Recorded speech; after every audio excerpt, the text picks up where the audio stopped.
Hi friends, welcome back to our channel Physics Tutorial. ഇന്ന് നമ്മൾ start ചെയ്യാൻ പോകുന്നത് പ്ലസ് ടു ഫിസിക്സിന്റെ ഫസ്റ്റ് ചാപ്റ്റർ ആണ്. അതായത് ഇലക്ട്രിക് ചാർജസ് ആൻഡ് ഫീൽഡ്സ് എന്ന് പറയുന്ന ചാപ്റ്റർ ആണ് സ്റ്റാർട്ട് ചെയ്യാൻ പോകുന്നത്.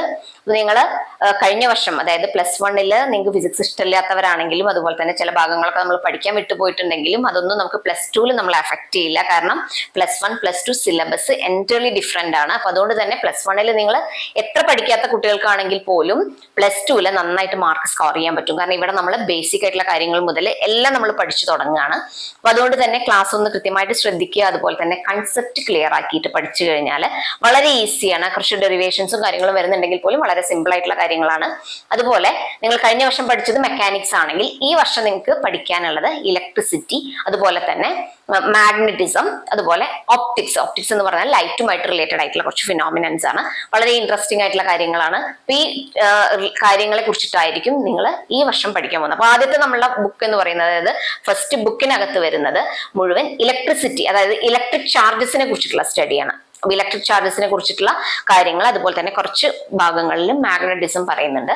ഈ കാര്യങ്ങൾ ഒന്ന് കൃത്യമായിട്ട് മനസ്സിലാക്കി പഠിച്ചാൽ വളരെ ഈസി ആയിട്ടുള്ള കാര്യങ്ങളാണ്. അപ്പൊ അതുകൊണ്ട് തന്നെ ഫിസിക്സ് എത്ര ഇഷ്ടമില്ലാത്തവരാണെങ്കിലും ഈ ബേസിക് കാര്യങ്ങൾ മുതൽ ഒന്ന് പഠിച്ചു തുടങ്ങുക. കൺസെപ്റ്റ് ക്ലിയർ ആയിട്ട് മനസ്സിലാക്കിയിട്ട് തന്നെ പഠിക്കുക. അപ്പൊ അങ്ങനെയാണെന്നുണ്ടെങ്കിൽ വളരെ എളുപ്പത്തിൽ നമുക്ക് മാർക്ക് നന്നായി സ്കോർ ചെയ്യാൻ പറ്റുന്നതാണ്. മാത്രമല്ല മാർക്ക് സ്കോർ ചെയ്യുക മാത്രമല്ല കൺസെപ്റ്റ് ക്ലിയർ ആണെന്നുള്ളതും കൂടി ഉറപ്പുവരുത്തുക. അപ്പൊ നമുക്ക് ഫസ്റ്റ് ഭാഗത്തിലേക്ക് പോവാം അല്ലെ. അപ്പൊ ആദ്യത്തെ ചാപ്റ്റർ എന്ന് പറയുന്നത് ഇലക്ട്രിക് ചാർജസ് ആൻഡ് ഫീൽഡ്സ് എന്നുള്ളതാണ്. നമ്മൾ ഈ വർഷത്തില് ആദ്യത്തെ രണ്ട് ചാപ്റ്റേഴ്സ്, അതിനെ രണ്ടിനെയും ചേർത്ത് നമ്മൾ പറയുന്നത് ഇലക്ട്രോസ്റ്റാറ്റിക്സ് എന്നാണ്. അപ്പൊ പറഞ്ഞു first chapter electric charges and fields ആണ്. രണ്ടാമത്തെ ചാപ്റ്റർ എന്ന് പറഞ്ഞാൽ ഇലക്ട്രോസ്റ്റാറ്റിക് പൊട്ടൻഷ്യൽ ആൻഡ് കപ്പാസിറ്റൻസ് ആണ്. അപ്പൊ ഈ രണ്ട് ചാപ്റ്റേഴ്സിനെയും ചേർത്ത് നമുക്ക് ഇലക്ട്രോസ്റ്റാറ്റിക്സ് എന്ന് പറയാം. അപ്പോ എന്താണ് ഇലക്ട്രോസ്റ്റാറ്റിക്സ്? അതിനകത്ത് രണ്ട് വേർഡ്സ് കാണാൻ പറ്റൂ അല്ലെ, ഇലക്ട്രോ ദെൻ സ്റ്റാറ്റിക്സ്. അപ്പൊ ഇലക്ട്രോ എന്ന് പറഞ്ഞാൽ എന്താണ്? ഇലക്ട്രോൺസുമായിട്ട് റിലേറ്റഡ് ആണ്. ദെൻ സ്റ്റാറ്റിക്സ് എന്ന് പറയുന്നത് എന്താ? സ്റ്റേറ്റ് ഓഫ് റെസ്റ്റ് അല്ലെ. അപ്പോ ഇലക്ട്രിക് ചാർജസ് റെസ്റ്റിലായിരിക്കുന്ന ആ കേസിനെയാണ് നമ്മൾ ഇലക്ട്രോസ്റ്റാറ്റിക്സ് എന്ന് പറയുന്നത്. അപ്പൊ ഇലക്ട്രോസ്റ്റാറ്റിക്സ് എന്ന് പറയുന്നത് എന്താണ്? It is a study of electric charges at rest. റെസ്റ്റിലിരിക്കുന്ന ഇലക്ട്രിക് ചാർജസിനെ കുറിച്ചിട്ടുള്ള സ്റ്റഡിയാണ് നമ്മൾ ഇലക്ട്രോസ്റ്റാറ്റിക്സ് എന്ന് പറയുക. അപ്പൊ നമ്മൾ ഇവിടെ ഡീൽ ചെയ്യുന്ന ചാർജസ്, അപ്പൊ ആദ്യത്തെ രണ്ട് ചാപ്റ്റേഴ്സിനകത്ത് ഡീൽ ചെയ്യുന്ന ചാർജസ് എന്ന് പറയുന്നത് എങ്ങനെയായിരിക്കും? റെസ്റ്റിലായിരിക്കും, അവ മൂവ് ചെയ്യുന്നുണ്ടാവില്ല. അപ്പൊ ഈ രണ്ട് ചാപ്റ്റേഴ്സിന് നമ്മൾ പൊതുവെ ഇലക്ട്രോസ്റ്റാറ്റിക്സ് എന്ന് പറയും. ഇന്ന് നമ്മൾ സ്റ്റാർട്ട് ചെയ്യുന്നത് ഇലക്ട്രിക് ചാർജസ് ആൻഡ് ഫീൽഡ്സ് എന്നുള്ളതാണ്. ഞാൻ പറഞ്ഞു ആദ്യത്തെ ഒരു ബുക്ക് എടുത്താൽ, ആദ്യത്തെ നമ്മളൊരു ബുക്കിനകത്ത് 8 ചാപ്റ്റേഴ്സിനകത്തും വരുന്നത് ഏതൊക്കെയാണ്? ഇലക്ട്രിക് ചാർജസിനെ കുറിച്ചുള്ള സ്റ്റഡിയാണ്. അപ്പൊ എന്താണ് ഇലക്ട്രിക് ചാർജ് എന്നുള്ളതും അതുപോലെ തന്നെ അതിന്റെ കുറച്ച് ബേസിക് ആയിട്ടുള്ള പ്രോപ്പർട്ടീസും അറിഞ്ഞിരിക്കേണ്ടത് അത്യാവശ്യമാണ്. ഒരിക്കലും അതൊരു എക്സാമിന് ചോദിക്കുന്ന രീതിയിലല്ല, പക്ഷെ നമ്മൾ പഠിക്കുന്ന കാര്യങ്ങൾ ഒന്ന് കൺസെപ്റ്റ് എന്താണെന്ന് മനസ്സിലാക്കാൻ വേണ്ടിയിട്ട് എന്താണ് ഇലക്ട്രിക് ചാർജ് അല്ലെങ്കിൽ എന്തൊക്കെയാണ് അതിന്റെ പ്രോപ്പർട്ടീസ് എന്നുള്ളത് അറിഞ്ഞു കഴിഞ്ഞാൽ നമുക്ക് മുന്നോട്ട് പോകുമ്പോൾ അത് കുറച്ചും കൂടെ ഈസി ആയിരിക്കും. അപ്പോ ഇതൊന്ന് മനസ്സിലാക്കി വെക്കുക, എന്താണ് ഇലക്ട്രിക് ചാർജ് എന്നുള്ളത്.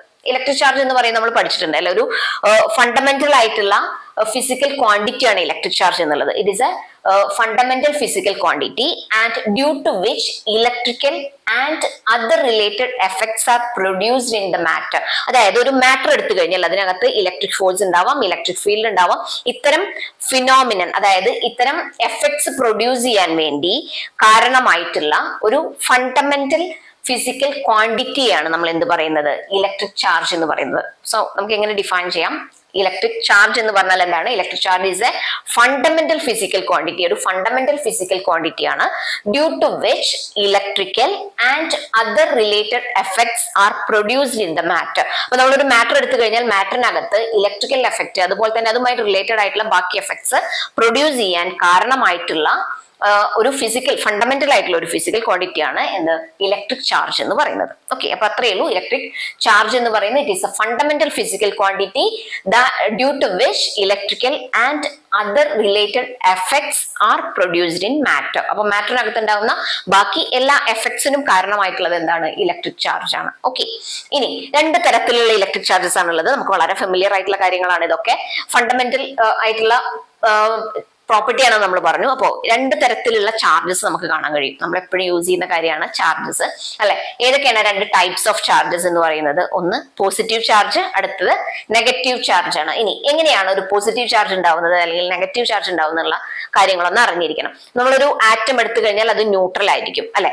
ഇനി അതിനകത്ത് പോസിറ്റീവ് ചാർജ് എന്ന് കൊണ്ട് ഉദ്ദേശിക്കുന്നത് ഡെഫിഷ്യൻസി ഓഫ് ഇലക്ട്രോൺസ് ആയിരിക്കും. അതായത് ഒരു ഒബ്ജക്റ്റ് അതിൽ നിന്ന് ഒരു ഇലക്ട്രോണിനെ വിട്ടുകൊടുക്കുമ്പോൾ, അതായത് if an object loses one electron, അതൊരു ഇലക്ട്രോണിനെ ലൂസ് ചെയ്യുന്ന സമയത്ത് it will become positively charged. അതായത് ഡെഫിഷ്യൻസി ഓഫ് ഇലക്ട്രോൺ എന്നുള്ളത് കൊണ്ട് ഉദ്ദേശിക്കുന്നത് എന്താണ്? That will be A positive charge. അപ്പൊ പോസിറ്റീവ് ചാർജ് എന്ന് പറയുമ്പോൾ ഓർത്തിരിക്കേണ്ട കാര്യം എന്താണ്? അതെപ്പോഴും അതിനൊരു ഇലക്ട്രോൺ നഷ്ടമായിട്ടുണ്ടാവും. ഓക്കെ, ആ നഷ്ടമാവുന്നത് കൊണ്ട് എന്തായിട്ട് മാറും? അതൊരു പോസിറ്റീവ് ചാർജ് ആണ് അവിടെ ഉണ്ടാവുന്നത്. That will become positively charge. ആ ഒബ്ജക്ട് എന്തായിട്ട് മാറും? പോസിറ്റീവ്ലി ചാർജ്ഡ് ആയിട്ട് മാറും. അതേപോലെ തന്നെ മറ്റൊരു ചാർജ് എന്ന് പറയുന്നത് എന്താണ്? നെഗറ്റീവ് ചാർജ് ആണ്.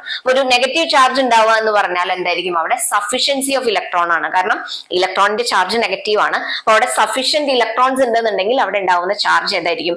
നെഗറ്റീവ് ആയിരിക്കും. അപ്പൊ നമുക്ക് ഒരു ചാർജിനെ നമ്മൾ ഗെയിൻ ചെയ്യുകയാണെന്നുണ്ടെങ്കിൽ, ഒരു ഇലക്ട്രോണിനെ നമുക്ക് ഗെയിൻ ചെയ്യുന്ന സമയത്ത് അവിടെ ഉണ്ടാവുന്ന ചാർജ് എന്തായിരിക്കും? നെഗറ്റീവ് ചാർജ് ആയിരിക്കും. Gaining of electron means negative charge or sufficiency of electron gives negative charge. Okay, അപ്പോൾ ഡെഫിഷ്യൻസി ഓഫ് ഇലക്ട്രോൺ ആണെന്നുണ്ടെങ്കിൽ, ഒരു ഒബ്ജക്റ്റിനകത്ത് ഡെഫിഷ്യൻസി ഓഫ് ഇലക്ട്രോൺ ആണെന്നുണ്ടെങ്കിൽ that will give positive charge, and when there is a sufficiency of electron that will become negative charge. അപ്പൊ അങ്ങനെ രണ്ട് തരത്തിലുള്ള ചാർജുകൾ മറന്നുപോയത്, positive charge and negative charge.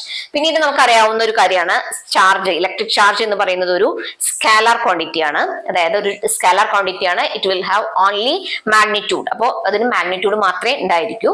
ഇനി അതേപോലെ തന്നെ എന്തായിരിക്കും അതിന്റെ ഡയമെൻഷൻ? നമുക്കറിയാം, ഇലക്ട്രിക് കറന്റിലേക്ക് നമ്മൾ പോകുന്ന സമയത്ത് പറയും rate of change of charge ആണ് എന്ത്? കറണ്ട് എന്ന് പറയുന്നത്. I=dq/dt നമ്മൾ പഠിക്കുന്നതാണ്, ഡീറ്റെയിൽ ആയിട്ട് പഠിക്കും. അപ്പൊ ഇവിടെ ജസ്റ്റ് അതിന്റെ ഡയമെൻഷൻ എന്താണെന്നുള്ളത് മാത്രം ഒന്ന് ഓർത്തിരിക്കുക. അതായത് A×T എന്നുള്ളതാണ് ഇലക്ട്രിക് ചാർജിന്റെ ഡയമെൻഷൻ എന്ന് പറയുന്നത്. ഓക്കെ, ദെൻ ഒരു ഇലക്ട്രോണിന്റെ ചാർജ് എത്രയാണെന്നുള്ളത് നമുക്ക് അറിയുന്നുണ്ടാവും അല്ലെ? നമ്മൾ നേരത്തെ പഠിച്ചിട്ടുള്ള കാര്യങ്ങളാണ്. ഇനി ഓർമ്മയില്ലെങ്കിലും പ്രശ്നമില്ല. എത്രയാണ് വരുന്നത്? 1.602 × 10⁻⁻19 കൂളം ചാർജ് ആണ് ഒരു ഇലക്ട്രോണിന്റെ ചാർജ്. എപ്പോഴും ഓർത്തിരിക്കേണ്ട കാര്യം, ഇലക്ട്രോണിന്റെ ചാർജ് എപ്പോഴും നെഗറ്റീവ് ആയിരിക്കും.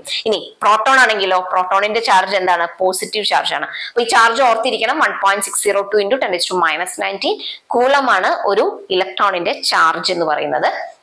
അതുപോലെ തന്നെ മറ്റൊരു പ്രോപ്പർട്ടി, നമുക്കൊരു പ്രോപ്പർട്ടി ആയിട്ട് പറയാൻ പറ്റുന്ന ഒരു കാര്യമാണ് ഇലക്ട്രിക് ചാർജസ്. രണ്ട് ലൈറ്റ് ചാർജസ് ആണ് അടുത്തിരിക്കുന്നതെങ്കിൽ എന്ത് ചെയ്യും? അവ തമ്മിൽ റിപ്പൽ ചെയ്യും. അതായത് like charges will always repel. അതായത് if there are two positive charges they will repel each other. If there are two negative charges they will repel each other. അതായത് രണ്ട് പോസിറ്റീവ് ചാർജസ് ആണെങ്കിൽ എന്ത് ചെയ്യും? അവ പരസ്പരം റിപ്പൽ ചെയ്യും. എന്നാൽ ഒരു പോസിറ്റീവ് ചാർജും ഒരു നെഗറ്റീവ് ചാർജും ആണെന്നുണ്ടെങ്കിൽ എന്ത് ചെയ്യും? there will be an attractive force. that means unlike charges will attract each other. okay, opposite charges എന്താ ചെയ്യുന്നത്? attract ചെയ്യും. so ഈ കാര്യങ്ങളൊന്നും ഓർത്തിരിക്കുക. അതായത് like charges always repel and unlike charges always attract. അപ്പൊ ഇത്രയുമാണ് നമ്മൾ ബേസിക് ആയിട്ട് നമുക്ക് അറിഞ്ഞിരിക്കേണ്ട കാര്യങ്ങൾ, ഇലക്ട്രിക് ചാർജിനെ കുറിച്ച് അറിഞ്ഞിരിക്കേണ്ട കാര്യങ്ങൾ. ജസ്റ്റ് ഒന്നുകൂടെ പറയാം. ഇലക്ട്രിക് ചാർജ് എന്ന് പറയുന്നത് എന്താണ്? It is a fundamental physical quantity due to which electrical and other related effects are produced in the matter. അപ്പൊ ഒരു മാറ്ററിനകത്ത് ഉണ്ടാവുന്ന എല്ലാ പ്രോസസ്സിനും കാരണമായിട്ടുള്ളത് എന്താണ്? ഇലക്ട്രിക് ചാർജ് എന്ന് പറയുന്ന ഫണ്ടമെന്റൽ പ്രോപ്പർട്ടിയാണ്. ഓക്കെ, അതുപോലെ തന്നെ രണ്ട് ടൈപ്സ് ഓഫ് ചാർജസ് നമ്മൾ പറഞ്ഞു. ഒന്ന് പോസിറ്റീവ് ചാർജ് ആണ്, അടുത്തത് എന്താണ്? നെഗറ്റീവ് ചാർജ് ആണ്. ഒരു പോസിറ്റീവ് ചാർജ് ഉണ്ടാവുക എന്ന് പറഞ്ഞാൽ അവിടെ എന്തായിരിക്കണം? ഡെഫിഷ്യൻസി ഓഫ് ഇലക്ട്രോൺ ആണ്. അപ്പോൾ ഒരു ഒബ്ജക്റ്റ് ഒരു നെഗറ്റീവ് ചാർജ് വിട്ടുകൊടുത്തു എന്ന് പറഞ്ഞാൽ നമുക്ക് എന്ത് മനസ്സിലാക്കാൻ പറ്റും? That will be positive. അത് പോസിറ്റീവ് ആയിട്ട് മാറും. ഇനി ഒരു ഒബ്ജക്റ്റ് ഇലക്ട്രോണിനെ ഗെയിൻ ചെയ്യുകയാണെന്നുണ്ടെങ്കിൽ, അതായത് ഒരു ഇലക്ട്രോൺ സ്വീകരിക്കുകയാണെന്നുണ്ടെങ്കിൽ അത് എന്തായിട്ട് മാറും? നെഗറ്റീവ് ചാർജ് ആയിട്ട് മാറും. കാരണം ഈ കൺസെപ്റ്റുകൾ നമുക്ക് അടുത്ത ഭാഗങ്ങളിൽ മനസ്സിലാക്കാനുണ്ട്. അപ്പൊ അതുകൊണ്ടാണ് ഈ കാര്യങ്ങൾ കൃത്യമായിട്ടൊന്ന് മനസ്സിലാക്കി വെക്കുക. അതുപോലെ തന്നെ ഇലക്ട്രിക് ചാർജ് എന്ന് പറയുന്നത് എന്താണ്? ഒരു സ്കാലാർ ക്വാണ്ടിറ്റി ആണ്. അതിന്റെ ഡയമെൻഷൻ എന്താണ്? AT എന്നുള്ളതാണ്.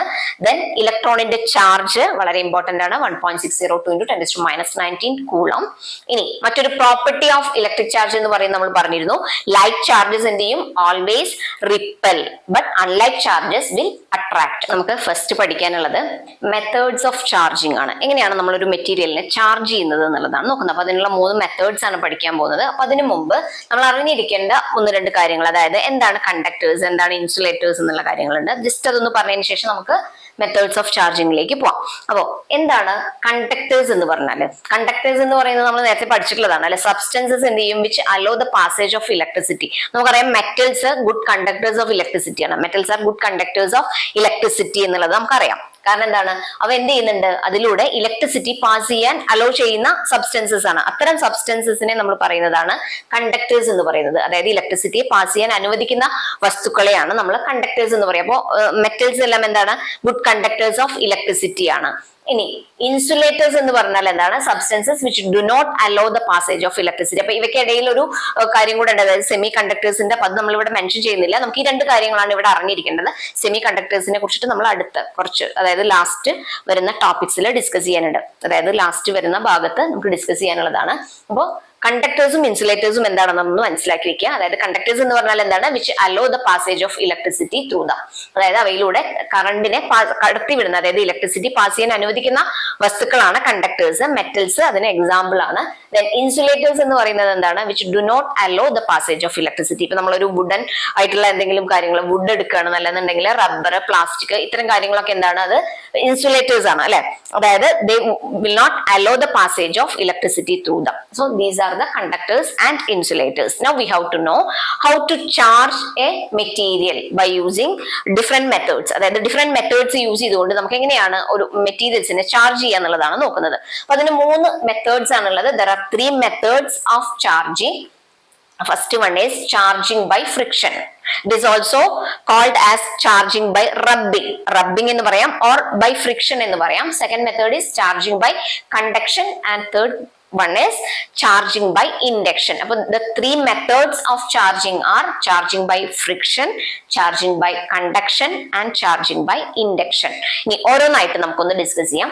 എന്താണ് ചാർജിങ് ബൈ ഫ്രിക്ഷൻ? ഫ്രിക്ഷൻ എന്ന് പറയുന്നത് ഞാൻ പറഞ്ഞു റബ്ബിംഗ് ആണ് അല്ലെ. രണ്ട് മെറ്റീരിയൽസിനെ, രണ്ട് ഒബ്ജക്ട്സിനെ നമ്മൾ റബ്ബ് ചെയ്യുന്ന സമയത്ത് എന്ത് ചെയ്യുന്നുണ്ട്, ഒരു ഒബ്ജക്റ്റിൽ നിന്ന് മറ്റൊന്നിലേക്ക് ചാർജിന്റെ ട്രാൻസ്ഫർ നടക്കുന്നുണ്ട്. അതായത് transfer of charge from one body to another by rubbing. ഈ ഒരു പ്രോസസ്സിനെയാണ് നമ്മൾ എന്ത് പറയുന്നത്, ചാർജിങ് ബൈ ഫ്രിക്ഷൻ എന്ന് പറയുന്നത്. ഒരു എക്സാമ്പിൾ നോക്കാം. അതായത് ഇപ്പൊ നമ്മൾ എ ബി എന്ന് പറയുന്ന 2 ഒബ്ജക്ട്സ് എടുത്തിട്ടുണ്ട്.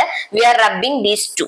അതായത് 2 ഒബ്ജക്ട്സിനെ നമ്മൾ റബ്ബ് ചെയ്യുന്ന സമയത്ത് അവിടെ എന്ത് സംഭവിക്കും, ഒരു ഒബ്ജക്റ്റിൽ നിന്ന്, അതായത് എവിടെയാണോ ഇലക്ട്രോൺസ് ലൂസ്ലി ബൗണ്ടഡ് ആയിട്ടുള്ളത് അതിൽ നിന്നുണ്ടാവുന്ന ഇലക്ട്രോൺ എന്ത് ചെയ്യും, അടുത്ത ഒബ്ജക്റ്റിലേക്ക് ട്രാൻസ്ഫർ ചെയ്യും. അപ്പൊ നമ്മൾ ഇവിടെ suppose V are taking this A as the first object and B as A second object. അതായത് ഇവർ റബ്ബ് ചെയ്യുന്ന സമയത്ത് എന്ത് ചെയ്യുന്നുണ്ട്, an electron is transferred from A to B. എയിൽ നിന്ന് ബിയിലേക്ക് ഒരു ഇലക്ട്രോൺ ട്രാൻസ്ഫർ ചെയ്യുന്നുണ്ട്. അപ്പൊ അങ്ങനെ ട്രാൻസ്ഫർ ചെയ്യുന്ന സമയത്ത് എന്ത് സംഭവിക്കും, നമ്മൾ പറഞ്ഞു ഒരു ഒബ്ജക്റ്റിന് അതിന് ഇലക്ട്രോൺ ലോസ് ചെയ്ത് കഴിഞ്ഞാൽ അത് എന്ത് ചാർജ് ആയിട്ട് മാറും, അതായത് ഡെഫിഷ്യൻസി ഓഫ് ഇലക്ട്രോൺ ആണെന്നുണ്ടെങ്കിൽ അത് എന്തായിട്ട് മാറും, പോസിറ്റീവ്ലി ചാർജ്ഡ് ആയിട്ട് മാറും അല്ലെ. അപ്പൊ ഇവിടെ നമുക്കറിയാം എ എന്ന് പറയുന്ന ഒബ്ജക്റ്റിൽ നിന്ന് ഒരു ഇലക്ട്രോൺ അതിന് എന്ത് ചെയ്തിട്ടുണ്ട്, നഷ്ടമായിട്ടുണ്ട്. ഒരു ഇലക്ട്രോൺ അല്ലെങ്കിൽ ഒന്നിലധികം ഇലക്ട്രോൺസ് എന്ത് ചെയ്തിട്ടുണ്ട്, ലോസ് ചെയ്തിട്ടുണ്ട്. അപ്പൊ അങ്ങനെ ഡെഫിഷ്യൻസി ഓഫ് ഇലക്ട്രോൺ വരുന്ന കേസിൽ അത് എന്തായിട്ട് മാറിയിട്ടുണ്ടാവും, പോസിറ്റീവ്ലി ചാർജ്ഡ് ആയിട്ട് മാറും. ഇനി അതേപോലെ തന്നെ അടുത്ത ഒബ്ജക്ട് ബി ആണ്. ബിക്ക് എന്ത് ചെയ്തിട്ടുണ്ട്, ഒരു ഇലക്ട്രോൺ ഗെയിൻ ചെയ്യാണ് ചെയ്തത്. അപ്പൊ അതെന്തായി മാറും, നെഗറ്റീവ്ലി ചാർജ്ഡ് ആയിട്ട് മാറും. വളരെ ഇമ്പോർട്ടന്റ് ആയിട്ടുള്ള ഒരു കൺസെപ്റ്റ് ആണ് ഇത്. ഡിഫറെന്റ് എക്സാമ്പിൾസ് നമ്മൾ പറയുന്നുണ്ടാവും. അപ്പൊ എക്സാമ്പിൾസ് വെച്ചിട്ട് സാധാരണ ക്വസ്റ്റ്യൻസ് ചോദിക്കാറുള്ളതാണ്. അപ്പൊ അത് മനസ്സിലാക്കി വെക്കുക. നമ്മളിവിടെ 2 ഒബ്ജക്ട്സിനെ റബ്ബ് ചെയ്യുന്ന സമയത്ത് എന്താണ്, which electron is loosely bounded, that will transfer to the nearby material. Okay, nearby material like that electron will be transferred. So due to that transfer, that charging will takes place. Appo ivide enganeyana sambhavikkunnathu, A il ninnu oru electron B ilekku എന്ത് ചെയ്തു, transfer ചെയ്യപ്പെട്ടു. അപ്പൊ അതുകൊണ്ട് തന്നെ ബിക്ക് എന്ത് charge കിട്ടിയത്, negative charge ആണ് കിട്ടിയത്. Because it is gaining an electron and here A is losing one electron or there is A deficiency of electron. So that will become positively charged. Okay, ഇനി നമ്മൾ സെയിം ഒബ്ജക്റ്റ് തന്നെ use ചെയ്തത്. Suppose V are taking this B and another material. അതായത് B എന്ന് പറയുന്നത് നമ്മൾ again choose ചെയ്തിട്ടുണ്ട്. നമ്മൾ ഇവിടെ പറഞ്ഞു ഇത് നെഗറ്റീവ്ലി ചാർജ്ഡ് ആയിട്ട് മാറി എന്ന് പറഞ്ഞു. ഇനി അടുത്തതിന് നമ്മൾ ബിനെ എടുത്തിട്ട് സി എന്ന് പറയുന്ന മറ്റൊരു ഒബ്ജക്റ്റുമായിട്ട് റബ്ബ് ചെയ്യണമെന്ന് വിചാരിക്കുക.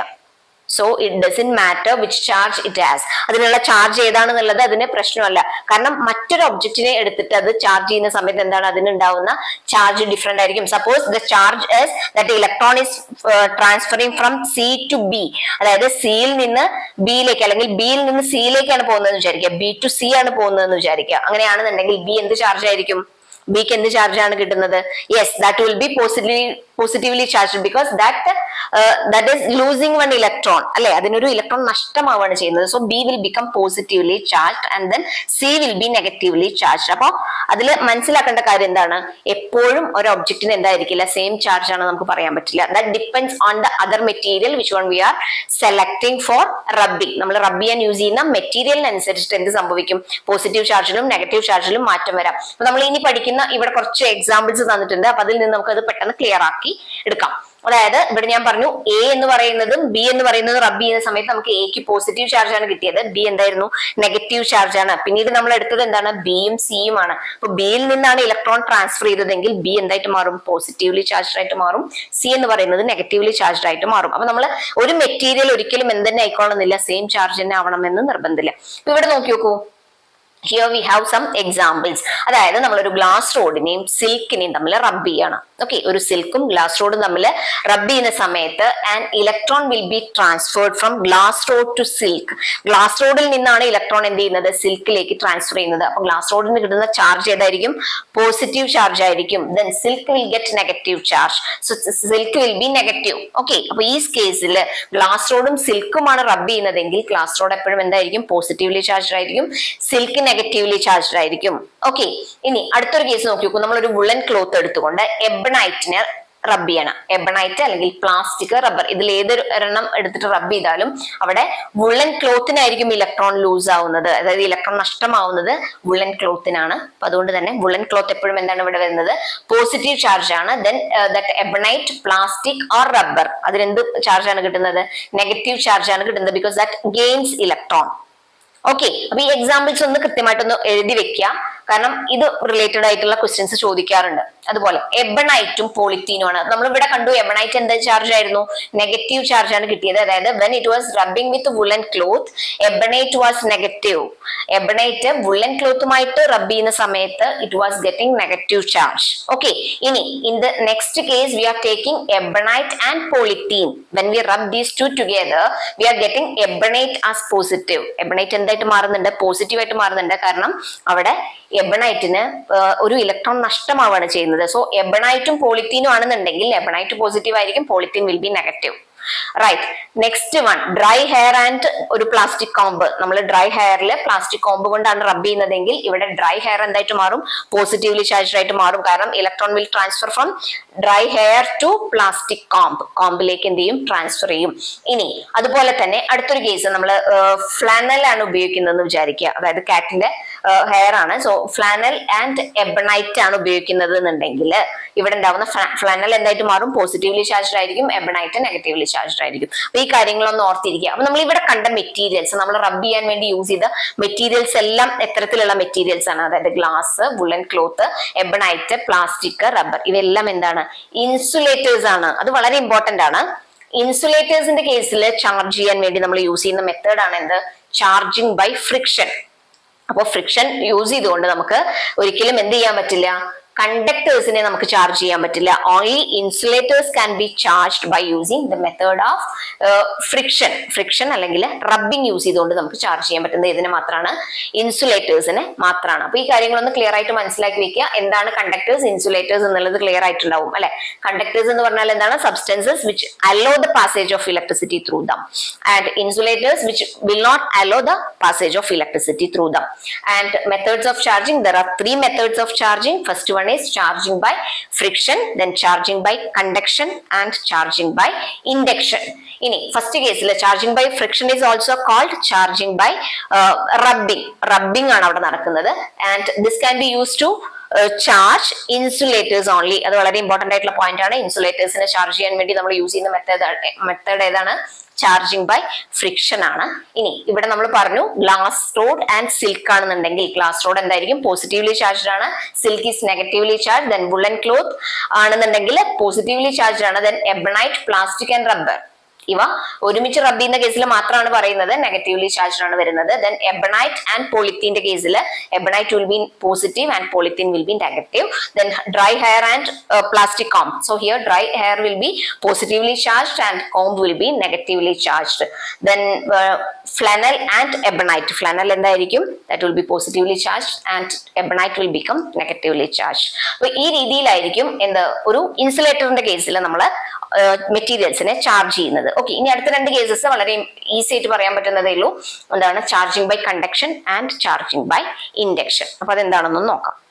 അടുത്ത കേസിൽ നമ്മൾ എങ്ങനെയാണ് കണ്ടക്ടേഴ്സിനെ ചാർജ് ചെയ്യുന്നത് എന്നുള്ളത് നോക്കാൻ പോകുന്നത്. അതായത് charging by conduction and charging by induction are used to charge a conductor. അതായത് കണ്ടക്ടേഴ്സിനെ നമ്മൾ ചാർജ് ചെയ്യാൻ വേണ്ടി യൂസ് ചെയ്യുന്ന രണ്ട് മെത്തേഡ്സ് ആണ് charging by conduction and charging by induction. അപ്പൊ ചാർജിങ് ബൈ കണ്ടക്ഷൻ എന്ന് പറഞ്ഞാൽ നമ്മൾ ഒരു ന്യൂട്രൽ ആയിട്ടുള്ള ഒരു ബോഡീനെ ഇവിടെ സെലക്ട് ചെയ്തിട്ടുണ്ട്. Here we have A neutral body and we will keep A charged body in contact with the neutral body. അതായത് നമുക്ക് ഏത് ചാർജ് ആണോ ആവശ്യമായിട്ടുള്ളത്, അതായത് ഇവിടെ നമ്മൾ പോസിറ്റീവ്ലി ആണ് ചാർജ് ചെയ്യുന്നത്. അപ്പൊ എന്ത് ചെയ്യാണ്? പോസിറ്റീവ് ചാർജിനെ എന്ത് ചെയ്യും? That will keep in contact with the neutral body. അപ്പൊ ഇവിടെ ന്യൂട്രൽ ബോഡിയാണ് ഈ കാണിച്ചിട്ടുള്ളത്. ഇതിനകത്ത് എന്ത് ചെയ്യാണ്? ഒരു ചാർജ്ഡ് ബോഡി, പോസിറ്റീവ്ലി ചാർജ്ഡ് ആയിട്ടുള്ള ബോഡിനെ in contact with the neutral body നമ്മൾ കീപ്പ് ചെയ്ത് കഴിഞ്ഞാൽ what will happen? The charge will, അതായത് ഇവിടെ പോസിറ്റീവ് ചാർജ് ആണ്, so that positive charge will flow from this charged body to uncharged body. So this will become positively charged. So that is how we can charge a uncharged body by using conduction. അപ്പൊ കണ്ടക്ഷന്റെ കേസിൽ വളരെ simple ആണ്. നമുക്ക് ഏത് charge ആണോ ചെയ്യാനുള്ളത്, similar ആയിട്ടുള്ള ചാർജ് ചെയ്തിട്ടുള്ള ഒരു ബോഡി എന്ത് ചെയ്യാണ്? ന്യൂട്രൽ ബോഡിയുമായിട്ട് കോൺടാക്റ്റിൽ വെക്കുകയാണ്. അപ്പൊ കോൺടാക്റ്റിൽ വെക്കുന്ന സമയത്ത് ഇവിടെ നിന്ന് ഉണ്ടാവുന്ന പോസിറ്റീവ് ചാർജ്, ഇവിടെ നമ്മൾ പോസിറ്റീവ് ആയിട്ടാണ് ചാർജ് ചെയ്യുന്നത്. അപ്പൊ അതുകൊണ്ട് തന്നെ പോസിറ്റീവ്ലി ചാർജ്ഡ് ബോഡി എന്ത് ചെയ്യും? ന്യൂട്രൽ ബോഡിയിലേക്ക് ട്രാൻസ്ഫർ ചെയ്യും. So here the flow of charge is taking place from a charged body to uncharged body. Okay, here the object is kept in contact with the charged body. Okay, അപ്പൊ അത്തരം ചാർജിങ്ങിനെയാണ് നമ്മൾ charging by conduction എന്ന് പറയുന്നത്. ഓർത്തിരിക്കേണ്ട കാര്യം എന്താണ്? ഇത് നമ്മളെ കണ്ടക്ടേഴ്സിന്റെ കേസിലാണ് കണ്ടക്ഷൻ അതുപോലെ തന്നെ ഇൻഡക്ഷൻ മെത്തേഡ് യൂസ് ചെയ്തുകൊണ്ട് ചാർജ് ചെയ്യുന്നത്. അടുത്ത കേസിൽ ചാർജിങ് ബൈ ഇൻഡക്ഷൻ ആണ്. അതിനെക്കുറിച്ച് കൂടുതൽ ഡീറ്റെയിൽ ആയിട്ട് നിങ്ങൾക്ക് പഠിക്കാനില്ല. അപ്പോൾ ഇൻഡക്ഷൻ എന്ന് പറയുമ്പോൾ എന്താണ്? Here we are charging an object without any contact ആണ്. അതായത് ഫിസിക്കൽ കോൺടാക്ട് ഇല്ലാതെ ഒരു ഒബ്ജക്റ്റിനെ നമ്മൾ ചാർജ് ചെയ്യാണ് ചെയ്യുന്നത്. So the charge will be induced here. So for that we are taking an uncharged body, അതായത് ഒരു ന്യൂട്രൽ ബോഡി നമ്മൾ ഇവിടെ സെലക്ട് ചെയ്തിട്ടുണ്ട്. And here suppose we have to charge it positively. നമുക്ക് ഇതിനെ പോസിറ്റീവ് ആയിട്ടാണ് ചാർജ് ചെയ്യേണ്ടതെങ്കിൽ എന്ത് ചെയ്യണം? ഒരു നെഗറ്റീവ്ലി ചാർജ്ഡ് ബോഡിയെ ഇതിന്റെ അടുത്ത് വെക്കണം, നോട്ട് ഇൻ കോൺടാക്ട്. അതിൽ കോൺടാക്ട് ചെയ്തിട്ടല്ല വെക്കുന്നത്, ഇവിടെ ഒരു ഡിസ്റ്റൻസിലാണ് നമ്മൾ വെച്ചിട്ടുള്ളത്. So here we can see this is negatively charged. അപ്പൊ ഇവിടെ എന്ത് സംഭവിക്കും? ഇത് നെഗറ്റീവ്ലി ചാർജ്ഡ് ബോഡി ഒരു ന്യൂട്രൽ ബോഡിക്ക് അടുത്ത് വന്നു കഴിഞ്ഞാൽ അതിന് ഓപ്പോസിറ്റ് ചാർജസ് എന്ത് ചെയ്യും? ഇവിടെ അട്രാക്ട് ചെയ്യും. അപ്പൊ ഇവിടെ നെഗറ്റീവ്ലി ചാർജ്ഡ് ആണ് ഉള്ളത്. ഇതിനകത്ത് ഉണ്ടാവുന്ന പോസിറ്റീവ് ചാർജസ് എന്ത് ചെയ്യും? That will move towards this negative charge. So this end will become positively charged and this will become negatively charged. Okay, അപ്പൊ ഇവിടെ എന്താ സംഭവിക്കുന്നത്? ഈ നെഗറ്റീവ്ലി ചാർജ്ഡ് ബോഡി നമുക്ക് എന്ത് ചെയ്യാം? ഇവിടെ എർത്ത് ചെയ്യാം. So this whole body will become positively charged. അപ്പോൾ ഈ രീതിയിലാണ് അതായത് ചാർജിങ് ബൈ ഇൻഡക്ഷൻ ചെയ്യുന്നത്. Without any physical contact the charge is flowing from that charged body to uncharged body. Okay, that method is called charging by induction. And here the oppositely charged അതായത് opposite charges are induced in the neutral body. Okay, നമ്മൾ use ചെയ്യുന്ന charge അല്ല അവിടെ form ചെയ്യുന്നത്. ഏത് ചാർജാണ് വരുന്നത്? നമ്മൾ എടുക്കുന്ന ചാർജ് പോസിറ്റീവ് ആണെന്നുണ്ടെങ്കിൽ അവിടെ ഇൻഡ്യൂസ് ചെയ്യുന്ന ചാർജ് ഏതായിരിക്കും? നെഗറ്റീവ് ചാർജ് ആയിരിക്കും. ഇനി നെഗറ്റീവ് ചാർജ് ആണ് എടുക്കുന്നതെങ്കിൽ അവിടെ ഇൻഡ്യൂസ് ചെയ്യുന്ന ചാർജ് ഏതായിരിക്കും? പോസിറ്റീവ് ചാർജ് ആയിരിക്കും. നമുക്ക് ഏത് ചാർജാണ് ആവശ്യമുള്ളത് അതിന്റെ ഓപ്പോസിറ്റ് ചാർജ് കൊണ്ടായിരിക്കും നമ്മൾ എന്ത് ചെയ്യുന്നത്? അതിനെ അതായത് ഇൻഡക്ഷൻ ചെയ്യുന്നത്. ഓക്കെ, ഇൻഡ്യൂസ് ചെയ്യുന്നത്, അവിടെ ചാർജസ് ഇൻഡ്യൂസ് ചെയ്യുന്നത്. അപ്പൊ this is the method of charging by induction. അപ്പൊ അത് ഓർത്തിരിക്കേണ്ടത്, ഈ രണ്ട് കേസും നമ്മൾ യൂസ് ചെയ്യുന്നത് കണ്ടക്ടേഴ്സിന്റെ കേസിലാണ്. അപ്പൊ അതുകൊണ്ട് തന്നെ നമുക്ക് ഇത്രയും കാര്യങ്ങൾ പറഞ്ഞുകൊണ്ട് നമുക്ക് തൽക്കാലം ഇന്നത്തെ വീഡിയോ വൈൻഡ് അപ്പ് ചെയ്യാം. അപ്പോൾ ഇത്രയും ഭാഗങ്ങൾ ക്ലിയർ ആയി എന്ന് വിശ്വസിക്കുന്നു. ചാർജിങ് മാത്രമാണ് നമ്മൾ ഇന്ന് ഡിസ്കസ് ചെയ്തിട്ടുള്ളത്, മെത്തേഡ്സ് ഓഫ് ചാർജിങ് ആണ്. അപ്പൊ അടുത്ത ഭാഗങ്ങൾ അടുത്ത വീഡിയോയിൽ നമുക്ക് ഡിസ്കസ് ചെയ്യാം. വീഡിയോ ഇഷ്ടമാണെന്നുണ്ടെങ്കിൽ ഒന്ന് ലൈക്ക് ചെയ്യാനും ഷെയർ ചെയ്യാനും സബ്സ്ക്രൈബ് ചെയ്യാനും മറക്കല്ലേ. അടുത്ത വീഡിയോയിൽ കാണാം. Till then take care.